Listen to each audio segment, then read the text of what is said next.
Bengaluru Mysuru ಹೈವೇನಲ್ಲಿ toll collection ಶುರು. One ವೇಗೆ 135 ರೂಪಾಯಿ, two ವೇಗೆ 205 ರೂಪಾಯಿ. ಹಣ ಸಂಗ್ರಹ ವಿರೋಧಿಸಿದವರು ಖಾಕಿ ವಶಕ್ಕೆ.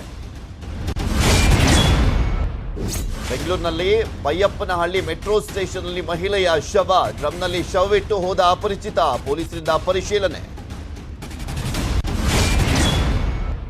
ಯಾವ ಮೀಸೆ ಪಾರ್ಟಿಗೂ ನಾನು ಹೆದರಲ್ಲ, ಪರೋಕ್ಷವಾಗಿ ಬಿಜೆಪಿಯ ಅನಿಲ್ ಕುಮಾರ್ಗೆ ಟಾಂಗ್. ಜೆ ಪರಮೇಶ್ವರ್ಗೆ ಬಿಜೆಪಿ ಅಭ್ಯರ್ಥಿಯ ಭಯಾನ. ಅಂಜನಾದ್ರಿ ಬೆಟ್ಟದ ಅಭಿವೃದ್ಧಿ ಪರ್ವ ಶುರು. ಇಂದು ಸಿಎಂ ಬೊಮ್ಮಾಯಿ ಶಂಕುಸ್ಥಾಪನೆ. 120 ಕೋಟಿ ವೆಚ್ಚದಲ್ಲಿ ಅಭಿವೃದ್ಧಿ ಆಗ್ತಾ ಇದೆ ಹನುಮನ ಜನ್ಮಸ್ಥಳ.